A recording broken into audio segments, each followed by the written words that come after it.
Đầm lay hàng chênh miếng nơi trong ngày ní mình ai nơi nghiêm đôi pi ngày môn tiệt tỷ nè ngọt nè đòi xa tay dục đi miền po miền 7 để ai những phước ao đầm lay hàng chênh miếng plak đôi từ đài rồi bọc luôn po miền tí mũi cứ ao rek ao earning cứ chi chấm nô chi mà chum nơi trong mười máu nơi trong Sahara Americ po miền tí pi non farm employment chain គឺជាព័ត៌មានដ៏ធំដែលវិនិយោគិនក៏ដូចជាអ្នកជួញដូរធំៗមួយចំនួនរងចាំទិន្នន័យនៃព័ត៌មានមួយនេះដែលបង្ហាញអំពីទិសដៅតម្លៃហាងឆេងមាសនៅក្នុងពេលអនាគតជាព័ត៌មានមួយដ៏ធំជាឱកាសនៅក្នុងការទាញយកផលចំណេញមួយផងដែរព័ត៌មានទី3គឺព័ត៌មាន unemployment rate គឺអត្រាអ្នកអត់មានការងារធ្វើនៅក្នុងសហរដ្ឋអាមេរិកព័ត៌មានទាំង3នេះចេញនៅម៉ោង 8 កន្លះយប់នេះក្នុងពេលតែមួយយ៉ាងព័ត៌មានទាំង3នេះគឺជាចលករមួយដែលរុញច្រានឲ្យតម្លៃហាងឆេងមាសផ្លាស់ប្ដូរទិសដៅមិននៅដល់ដែលទៀតទេអ្នកទាំងអស់គ្នាម៉ោង 8 កន្លះយើងតាមដាន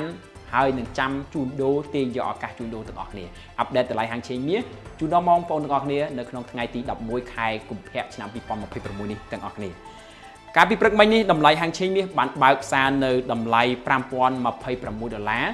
នៅក្នុងទីផ្សារអន្តរជាតិហើយឥឡូវនេះកំពុងតែជួញដូរនៅក្នុងតម្លៃ $5,044 ដុល្លារនៅក្នុង1អោនក្នុងទីផ្សារអន្តរជាតិសម្រាប់ថ្ងៃនេះផងដែរតម្លៃហាងឆេងមាសនឹងប្រែប្រួលពីចន្លោះ